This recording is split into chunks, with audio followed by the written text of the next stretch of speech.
Et donc le deuxième article que j'avais sélectionné aujourd'hui, c'était les best practices of code review. Euh, je pense que... Alors déjà, j'espère que tout le monde fait aujourd'hui de la code review. C'est pas... Je pense que c'est peut-être pas encore inné pour tout le monde, mais c'est assez indispensable. Euh, la code review, ça permet déjà de valider un développement fait par un développeur, dans le sens technique du terme. Ça peut être aussi dans le sens fonctionnel du terme, dans certaines équipes, ça dépend comment vous êtes organisé. Est-ce que est-ce que le dev doit avoir la connaissance fonctionnelle de ce qu'apporte la fonctionnalité? En vrai, ça varie selon votre organisation. Mais en tout cas, la code review, elle doit répondre absolument à la partie technique, sinon elle sert à rien.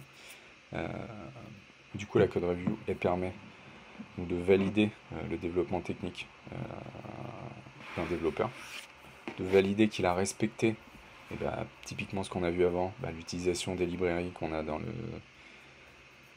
un projet. Donc le mec, il n'est pas venu importer des choses qu'on avait déjà, des librairies qui font la même chose que ce qu'on a déjà dans un projet. Il n'est pas venu un peu tordre le cou à des frameworks qu'on utilise. Ou il a plutôt au contraire continué d'utiliser nos librairies. Il est venu même peut-être améliorer la façon qu'on avait d'utiliser la librairie pour faire certaines choses. Pareil pour le framework. Tout ça dans le but, bien entendu, de livrer sa fonctionnalité, son bug fixe. Donc être sûr que le code qu'il a écrit répond bien aux besoins initial euh, du Jira. Ça paraît bête à dire, mais bien souvent, j'ai déjà vu sur des Jira où par exemple c'est pas très clair, il y a une partie ticket, il y a une partie commentaire, et finalement, vous comprenez qu'il y a la moitié du ticket qui n'est pas écrit dans le ticket, mais dans le commentaire. Le dev l'a pas forcément vu parce que lui, il a pris le ticket, il n'a pas lu les commentaires, et en fait, vous comprenez que bah, il a peut-être fait la moitié du dev, voire un quart du dev, parce que il y a une partie qui était mal rédigée. Alors ça, encore une fois, ça dépend aussi des organisations dans lesquelles vous êtes. Si vous êtes très strict sur la création de tickets, la mise à jour des tickets, il n'y a pas de souci, mais ça peut arriver quand même que des fois il y ait des choses qui soient un peu pas évidentes sur un ticket. Donc là, les bons conseils qui nous sont donnés, c'est de commencer avec un objectif clair. Euh, avec, pour exemple, là, bah, si on a une fonction qui calcule la suite de Fibonacci, et bah, l'objectif, ça va être d'être sûr que cette fonction elle est optimisée, performante, euh, et qu'elle va être facilement maintenable, qu'elle est lisible. Le, la deuxième, je trouve qu'elle est un peu ambiguë parce que avoir des petites reviews et focus sur une partie, euh, ben ça c'est malheureusement le reviewer il n'est pas toujours c'est pas lui qui choisit le nombre de fichiers qui vont être impactés par le dev, donc il peut pas vraiment garantir ça. Et le dev ça remonte toujours sur l'organisation pour moi. Bah, si ton dev il est il est il bosse sur une story qui est énorme, bah forcément que ça, il va pas avoir le choix que d'avoir une review qui est assez grosse. Ou après c'est à lui de découper lui-même sa story, mais c'est assez rare que le dev en soit ce stade, même si c'est tout à fait possible.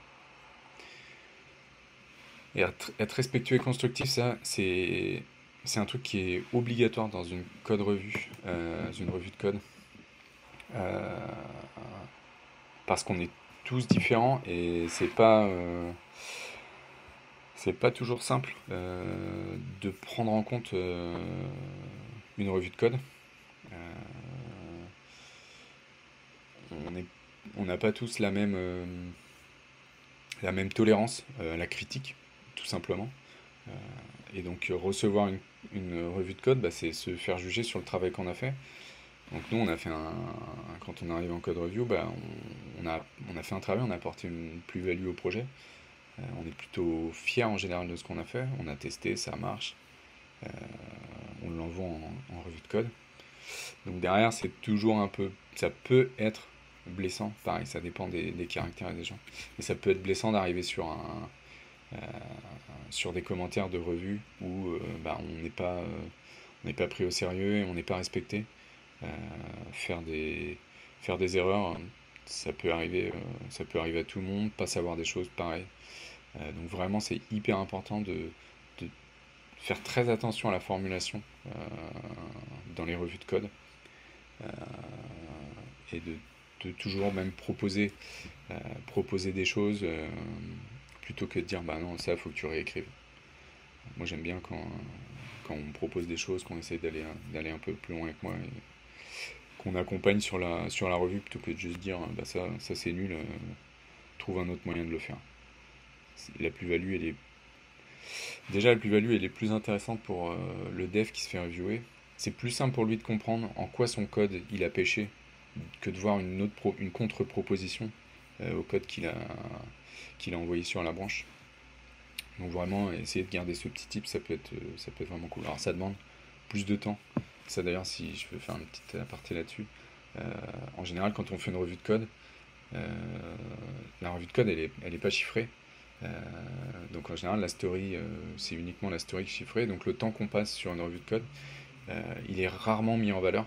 Je serais curieux de savoir dans les commentaires ou si vous voulez me DM ce que vous en pensez, mais la revue de code, elle est jamais mise en valeur durant un sprint ou peu importe comment vous travaillez.